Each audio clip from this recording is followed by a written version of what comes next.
Baik, Anda masih bersama kami pemirsa dan sekarang saya ingin langsung ke Pak Ari. Kalau mendengar Mas Luki tadi sudah membeberkan strategi kemenangannya, investasi politik sudah dilakukan sejak awal. Tapi kan lawan ini petahana sebenarnya. Ibu Dina ini juga sudah berkecimpung lama, investasinya sudah lebih lama lagi.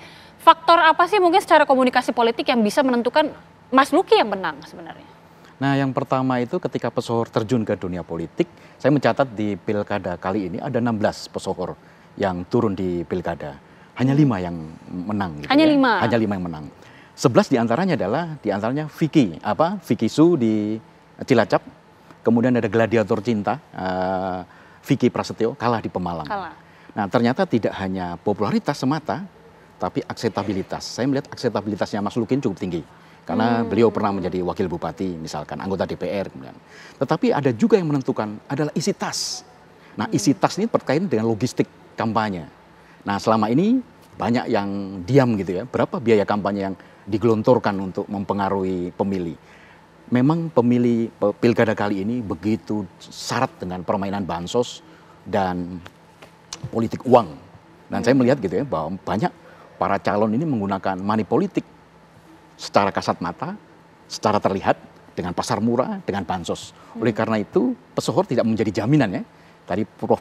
Burhanuddin mengatakan bahwa popularitas tidak linier dengan elektabilitas. Nah, oleh karena itu memang selama ini dikenal artis itu sebagai endorser selebriti gitu ya. Ternyata juga tidak berdampak berat nih, besar gitu terhadap pilkada. Dan kebanyakan biasanya selebriti itu diangkat sebagai wakil. Hanya sebagai pelengkap, hanya penarik suara. Biasanya seperti itu ya, wakilnya pesohor. Tetapi kalau ini kan sudah bupati. Ada di Bandung misalkan, kemudian di Indramayu kita melihat malah pesohor yang menjadi nomor satunya. Oleh karena itu saya melihat bahwa selain elektabilitas, popularitas, akseptabilitas, isi tas menurut saya juga sangat berpengaruh. Bagaimana dia bisa mengorganize gitu, tim ses, kemudian bisa memobilisasi para pendukungnya. Dan saya melihat khusus Mas Luki, tim sesnya itu cukup rapi di lapangan, di bawah gitu. Prof. Burhan, kalau tadi Pak Ari mengatakan bahwa faktor dari tim ses kemudian juga strategi yang bisa diatur ini akhirnya membuahkan hasil para pesohor ini bisa memperoleh kemenangan. Tapi kalau Prof melihatnya, apakah ini juga dari karakteristik pemilih ada pergeseran atau ada fenomena yang terjadi bahwa memang masyarakat mungkin sudah mulai jenuh dengan politisi hingga akhirnya ya sudah melihat pesohor ini sepertinya bisa memberikan warna baru di dalam pilkada serentak ini. Mungkinkah seperti itu, Prof melihatnya? Untuk kasus Luki Agita itu berkaitan dengan approval rating incumbent Ibu Nina yang sangat buruk ya. Jadi tingkat kepuasan Ibu Nina sebagai petahana itu sangat minimalis. Bahkan yang menginginkan dia kembali terpilih itu hanya 35%. Jadi itu yang menjelaskan mengapa afeksi atau sikap positif, kedisukaan, likability terhadap Mas Luki itu jauh lebih tinggi ketimbang terhadap Ibu Nina. Jadi menjadi petahana itu seperti pisau bermata dua. Satu sisi kalau misalnya seorang petahana seperti Ibu Nina di Indramayu itu mampu memanfaatkan incumbency advantage yang dia punya, itu kalau dia maju for election itu mudah sekali untuk menang. Tetapi ternyata 5 tahun sebagai petahana itu dipersepsi negatif oleh warga Indramayu. Dan Luki itu menggunakan sentimen anti status quo secara efektif. Ya, dalam banyak acara di media atau di media sosial kan banyak sekali itu kritik tajam yang diajukan oleh Luki. It works. Ya. Dan menurut saya itu yang menjelaskan mengapa dia menang telak melawan Ibu Nina, karena sentimen negatif terhadap Ibu Nina sebagai petahana. Kalau dalam kasus Luki jika seperti itu, tapi ketika kita melihat secara holistik dalam pilkada serentak ini dan keterlibatan juga para pesohor begitu ya Prof. Burhan, bagaimana Prof kemudian melihat ini mungkinkah menjadi evaluasi dari partai politik yang sepertinya kader untuk para mengkadernya ini sepertinya tidak efektif karena akhirnya terpaksa menerjunkan para pesohor ini, bahkan tidak hanya jadi wakil lagi, sudah jadi bupati.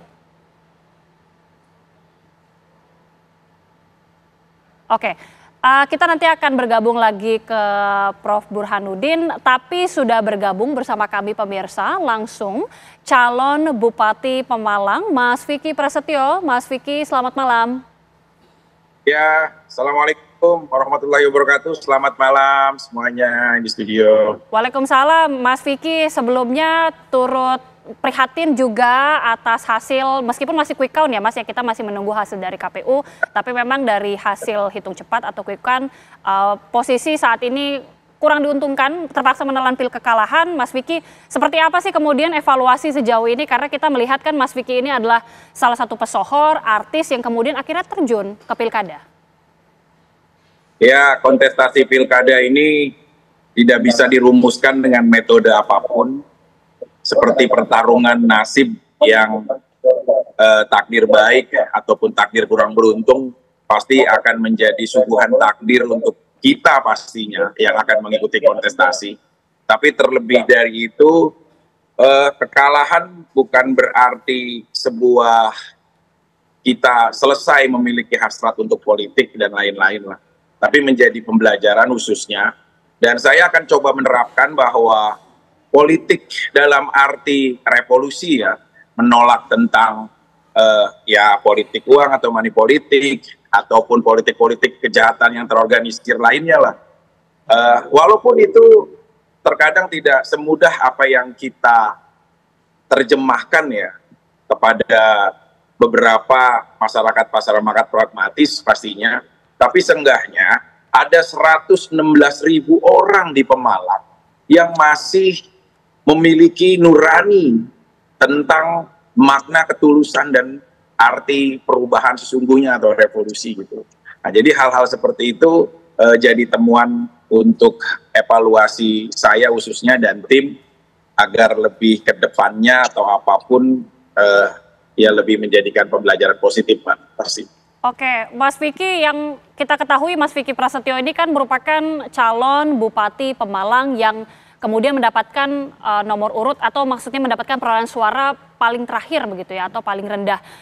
Sebenarnya strategi selama ini seperti apa Mas Vicky? Karena kan juga sebenarnya popularitas itu bisa menjadi modal. Tapi apa sih sebenarnya strategi yang sudah diterapkan juga selama pilkada ini?